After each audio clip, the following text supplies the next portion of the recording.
Ito ang balita ngayon, trending at pinag-uusapan ngayon sa mundo ng social media. Ang di umanay balitang, sadyang tila wala talagang permanente sa mundo na kahit ang inaakala mong sa simula'y tunay na kaibigan o kakampi mo ay tratraidorin ka pala hanggang sa dulo. Tila hindi na nakapagpigil pa ang maraming Pilipino at ang taong bayan na maglabas ng galit sa magkapatid na Mark at Camille Villar matapos ang tila nakakagulat na desisyon na bigla ang pagboto nila para matanggal si Senator Chis Escudero sa pagka-Senate President at gayon din si Senator Rodante Marcoleta bilang chairman ng Senate Blue Ribbon Committee. Tila tinawag na traidor ng maraming Pilipino online ang magkapatid na Villar matapos binuhat at tinulungan ng Vice President Sara Duterte para makakuha ng suporta sa Mindanao na di umano'y naging dahilan kung bakit sila nanalo sa pagka-senador. Kaya ayon pa sa ilan nating mga kababayan, hindi ka mananalo kung walang BP Sara Duterte. At kinaiingatang tinatagong baho di umano ng magkapatid na Villar tila ibinunyag na sa publiko. Pero bago ang lahat, kung bago ka pa lamang sa aming channel, please huwag kalimutang mag-like, subscribe at i-click ang notification bell para mas maging updated ka pa lalo sa lahat pa ng bagong video na i-upload namin. At eto na nga mga kababayan, tila halos nagimbal ang taong bayan matapos lumabas ang balita kamakailan lamang ang nangyayaring kudita sa Senado at ang tila pagpirma ng mga Villar para sumapi sa pamumuno ni Senator Tito Soto sa pagka-Senate President at dahilan ng pagkasibak ni Senator Marcoleta sa pwesto sa Blue Ribbon Committee. Tila hindi napigilan ng maraming taga-suporta ni ex-Senate President Senator Chis Escudero at Senator Rodante Marcoleta ang maglabas ng sama ng loob sa magkapatid na Mark Villar at Camille Villar matapos ang di umano'y pagboto nila upang matanggal si Chis Escudero at Rodante Marcoleta bilang chairman ng Blue Ribbon Committee. Ayon pa sa kanilang mga komento, tila hindi raw nila mapigilan ang kanilang sama ng loob matapos ang effort ni Vice President Sara Duterte na walang pagdadalawang isip na tinulungan at inendorso ang dalawa sa mga nagdaang eleksyon. Tila ito lang ba daw ang igaganti ng magkapatid na Villar? Tila traidor nga raw na maituturing ang ginawa ng magkapatid na Villar na tila dahilan para mangako ang ilang taga-suporta ng mga Duterte na zero vote na nila ang magkapatid na Villar. Narito ang full video na siyang ibinunyag mismo ang di umano'y tinatagong baho ng magkapatid na Villar matapos nitong di umano'y tinalikuran raw ang mga Duterte at tuluyang sumama sa bagong Senate President na si Tito Soto na siyang dahilan kung bakit nasibak sa pwesto si Chis Escudero at Rodante Marcoleta. Narito't panoorin ang full video na siyang umani ng samut-saring reaksyon mula sa mundo ng social media. Kababayan,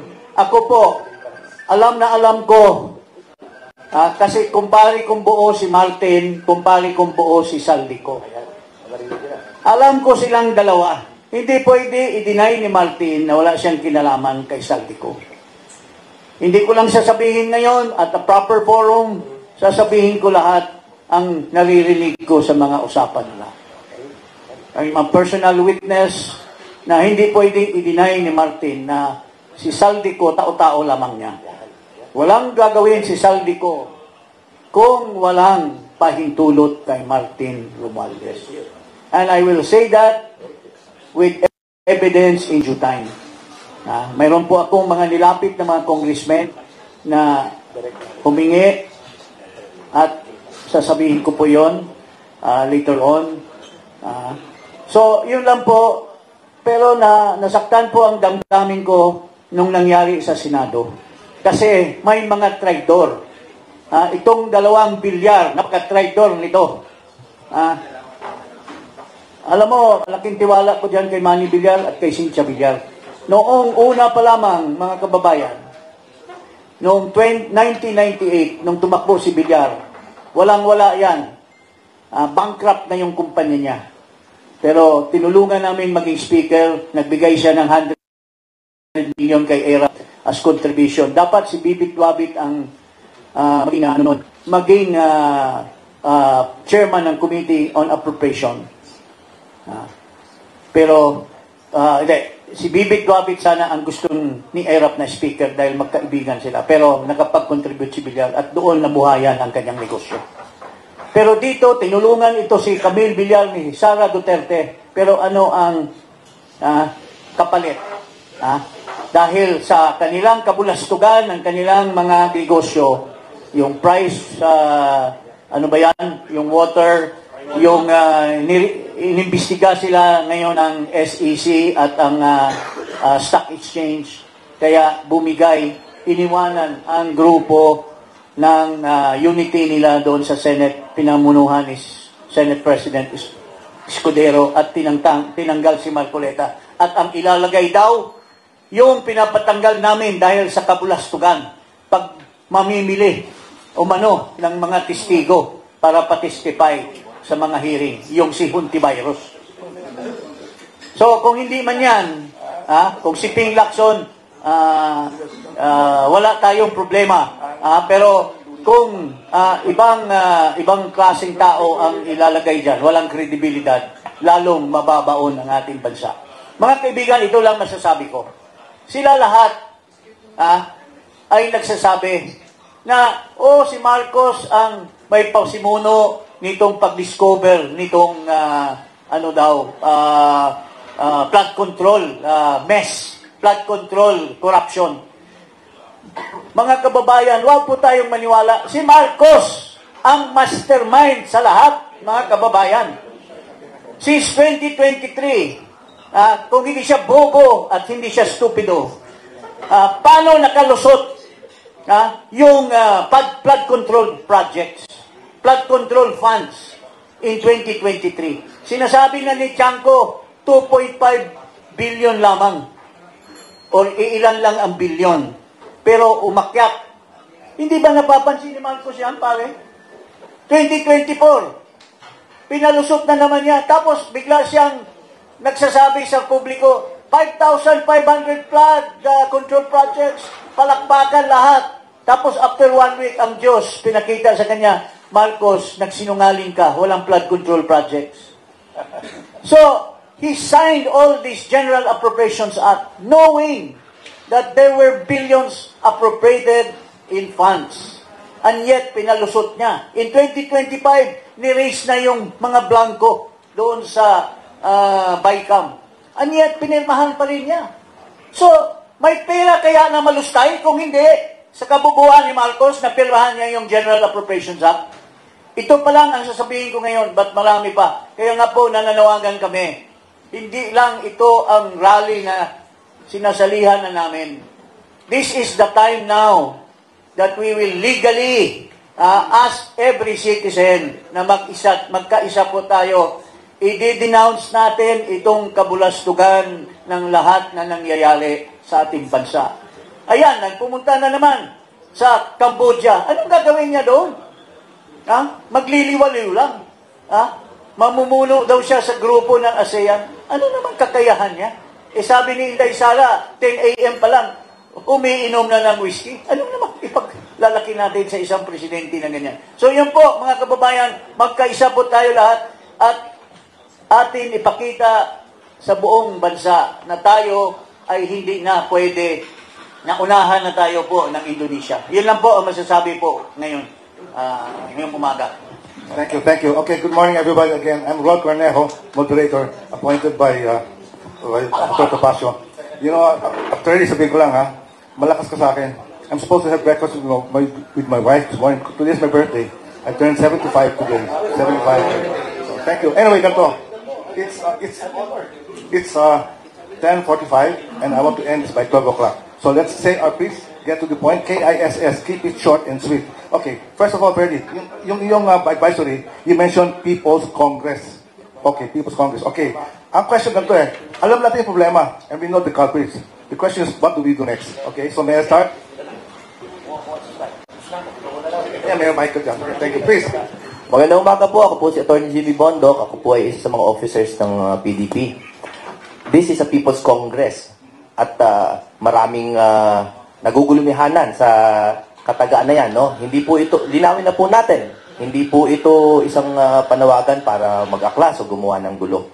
But we are here to answer a question. And the question is this: what will it take? No? That's the question. What does it take for the people to reclaim their lost power over governance, over bad governance? Ang problema po natin, bibilisan ko lang, marami pong magsasalita. Ang problema po natin ay baha.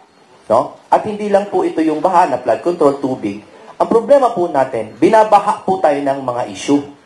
Yung mga issue po are designed para sunod-sunurin tayo. At kapag tayo po ay completely inundated ng mga issue, hindi na po natin masolusyonan. Isa pong mabilis na halimbawa, bago ako magpasa ng mikropono, when we are making gains, akala natin ang Blue Ribbon Committee ni Senator Marcoleta ay making gains, siya ay papalitan. Tama po ba? So, it is this, the nature of this quick na pagsampa ng mga issue sa atin na hindi tayo nakakahanap ng solusyon. Therefore, what is the People's Congress? Ang PDP po is acting in a very inclusive capacity. Hindi po ito party lang namin, kundi ito po ay panawagan upang pagsama-samahin na po natin sa wakas ang ating bosses to specifically address kung ano po ba talaga gagawin natin dito sa mga puro po tayo revelation, no? Puro revelation sa Congress, puro ganito, puro ganyan. Dati po, akala natin, matutumbok na natin yung problema sa eleksyon. Akala natin, matutumbok na. Eh, may bagong issue. We are inundated. Binabaha tayo ng issue. At sadya po na pag malapit na, meron na namang bagong bagyo. So what do we do? That is the question that we are actually propounding to you, our countrymen. Ano po ba ang gagawin natin? It's not a challenge. It is a real question. Ano po ba ang gusto niyo gawin? Because the PDP is willing to facilitate. Hindi head. We're willing to facilitate whatever peaceful mass action that the Congress, the People's Congress will decide. So I will stay brief. I will KISS. Okay, magandang umaga po, Chairman Greco Bellica po ng release po ng Tugong Dakilang Samahan and former Chairman of the Presidential Anti-Corruption Commission. Sabi ko kahapon, si Senator Marcoleta, parang PACC, masyadong ginalingan, dinamay pati din ng Congress, ayun, una ding inabolish. But anyway, I am here because I love my country and I love the future. I want a better future for my children. Hindi na rin sa galit. You know, kung tayo magkasama-sama, hindi na yung sa galit. Yun na lang sa pag-ibig sa ating bayan. Wala ko tayong patutunguhan ng ganito eh. Ang politiko are unrestrained. Ang nag-iimbestiga ang dapat imbestigahan. Yung mga narinig natin kahapon kay Diskaya, alam naman natin lahat yun eh. Wala lang magsalita. Natatakot magsalita. Alam na natin na kumukomisyon ang mga congressman, kahit hindi lahat. Alam na natin na kumukomisyon ang DPWH at ang mga implementing agencies. Alam na natin na mga contractor kumikita. Alam natin lahat yun. Narinig lang natin. We were just waiting to see on TV in the Senate the entire complete triangle of the corruption and syndicated activity in government. Finally, si Diskaya nagsalita kahapon. She can lie, yes. She can also tell the truth. Pero ang gusto nating malaman, at this point, ano ba talaga ang totoo? Diba?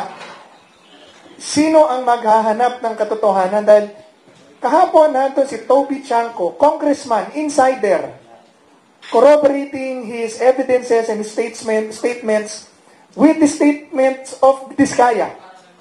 Andun din ang DPWH. Uma-agree sa lahat ng sinasabi nila na mayroong mga anomalya. Ano pa? All we need to do right now, kaya po, saan tayo pupunta? Now, to give chance to the congressmen and to the officials who were mentioned, I think delicadeza for them to at least take a leave of absence and give a report or give out to the media a 10-year SALN. 10 taon SALN nila, give it to the media para ma-examine natin and then sign a waiver of their bank accounts para mapatunayan lang natin na hindi talaga sila nagpayaman sa kanilang pwesto. And then legally, as the ombudsman to do an impartial probe on them. And then, sali tayo sa People's Congress. Lahat ng Pilipino. Sali tayo, pag-usapan natin, pag nakita na nito, pag nakita na po natin kung ano talaga nangyari, papayag ba tayo na araw-araw na lang tayong sampalin ng mga opisyal na nagnanakaw ng pera ng bayan at kinabukasan ng ating bansa? Sinasampal tayo araw-araw na nananatili sila dyan at nagtatago. Can you imagine what they did today? After the revelation of Diskaya, they now formed their own investigating committee, yung Infracom. Sila ang nasasakdal. Pero saan mo sila isasampay? Ito sabihin po, these are powers that we really have to work on reducing from government. That this will not stop. Patay na tayo, ganito pa rin to pag hindi nagbabago. Mga anak natin will inherit the same thing. That's why I am here today to add my voice to the many voices of the people protesting. Thank you, Greco. Okay, now let's listen to Mr. Rama. He asked him how old he is. Sabi niya, I'm well. Let's see. How many minutes? Make it 2. Yeah. I want to be very clear. I have my staff. How many minutes am I allowed to speak? You know, because after this, the media will be asking. Correct. How many minutes? No, I want to be... Okay, 5. Okay, 5 o'clock. Magandang umaga, bayan. Ayong buntag, mga kaigsuunan. Good morning. I came from Cebu. I only have a few hours sleep because I love, as my partner to my right, I love my country. I wish to see the spirit of heroism, nationalism, patriotism, really in the real sense. I have a 5-year-old son. What will I tell if it is not today? If it is not us, including all of you in media, even the waiters here, dada, wala namang ginagawa. I've been into this. This is not new to me. Precisely, freedom movement, last August 21, occurred, and I joined to be counted. And I am here to be counted.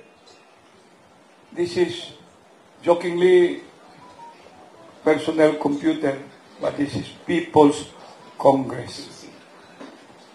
Being a lawyer, we know too well. It's the people. It is us. Greater good for the greater number. General welfare. Vox populi. Salus populi is suprema lex. I am not for the advocacy, taasan ng boses or whatnot. Let's walk the talk. Let's walk the talk. If it is now, if it is not now, when? If it is not us, who? I am ready to be roasted, grilled. Though I have still 2 minutes, but I do not want to spend it. Indifference. Meron pa akong 2 minutes, but I'd rather bring it to question and answer.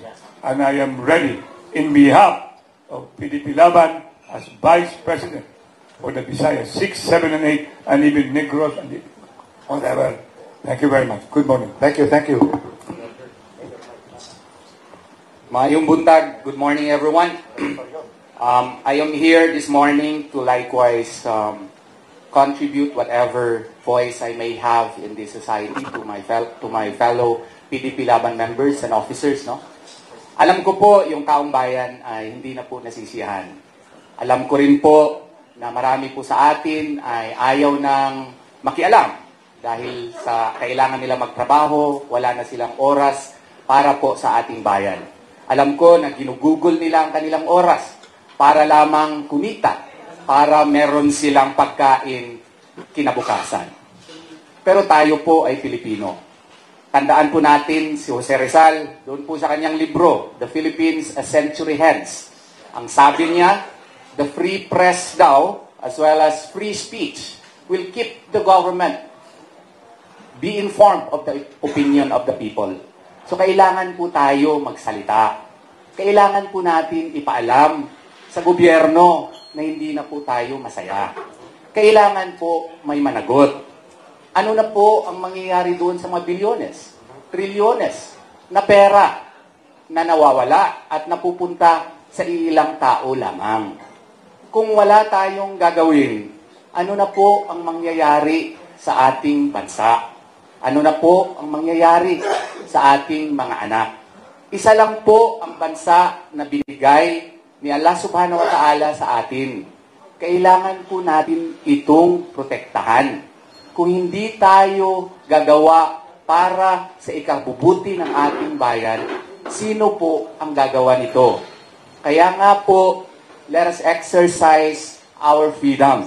Ito po, Article 3, Section 4 ng 1987 Constitution, nakasaad naman na yung ating karapatang magsalita at magpetisyon sa gobyerno for redress of grievances ay protected naman. Sa 1973 Constitution, Article 4 po ito. Article 3, Section 1 under the 1935 Constitution. And doon po sa ating history, protected po ito, maging sa Jones Act, maging noong pang 1902, noong na-create po yung pag-control ng mga Amerikano dito. Kaya nga po, magsalita tayo, ipaalam natin sa ating mga lideres na hindi na po tayo masaya. Nasa kamay po natin ang ating kinabukasan. Sovereignty resides in the people and all government authority emanates from them. Kaya ipaalam natin sa gobyerno, tama na po, grabe na ang korupsyon. Magsalita tayo, let us work for what is for our country, what is the best for our country. Maraming salamat po, Attorney Israeli. Ang tanong, what is our step? Why are we here? Alam mo, sa totoo lang po, ay hindi po united. Maraming ang puso nila at diwa ay lalabanan yung korupsyon, lalabanan yung pang-aapi sa mga Duterte. Pero kung sa ano pa yan, isang konsyerto, mukhang walang conductor. Ang daming vloggers, iba-iba ang sinasabi, pero isa lang yung direksyon against the government. Ang daming mga taong bayan, isa lang yung direksyon sa puso nila, pero hindi nagkakaisa. So, I call upon each and everyone na let us try to avoid conflicts and be as one. And we will have one direction. Alam mo, sa totoo lang po, akala ko nung unang napakalaki na rally sa Maisog, sa Davao City, na nandoon pang ating Pangulo. Akala ko, yun na yun ang hahatak sa atin. I was very much elated na ang Pangulo natin dati, si Duterte, siya ang namuno doon. Pero something happened along the way. There were traitors along the way. Kaya wala pong nangyari. Pero ito, this is a new beginning. How do we call this now? People's Congress. I hope tayo nandito, hihikayatin natin ang bawat nook and corner, bawat vlogger, bawat taong bayan magkaisa. Remember, during the time of the dictatorship, ng panahon ni Marcos Sr., ang tagal po natin, it has been a very long gestation until we had people power. Ganun na ganun ang like father, like son. We are now in the same, except that there is no declaration of martial law. Pero there is silent martial law that's going on. Nung rally lang natin nung Maisog, hindi tayo pinaparally. Every time, mayroong mayor, mayroong ano na guguluhin tayo. Ngayon, let us be united. Kung ang taong bayan noong panahon ni Cory Aquino, pinatay si Ninoy, nagkaroon ng eleksyon, dinaya si Cory. parehong-pareho ang ating views ngayon. So, if we were able to do that in the past, there is no reason why we should not be able to do it now. So, yun lang po panawagan ko sa bawat isang Pilipino. Magkaisa po tayo. Alisin natin yung diferensya sa bawat isa, difference of opinion. There is only one goal, to fight against incompetence, against stupidity of this government, and most of all, even if they are stupid, it does not prevent them to make so much money for themselves. Yun lang po ang masasabi ko. Okay, thank you. We have... At yun na nga mga kababayan, ano na ang masasabi mo? Kung mayroon kayong hinaing at komento patungkol sa balitang ito, please comment down below. Pag-uusapan natin yan sa comment section. At kung nagustuhan nyo ang video, ay huwag kalimutang mag-like at i-share na din para mas marami pang makaalam at umabot ito sa marami sa ating mga kababayan. Maraming salamat po!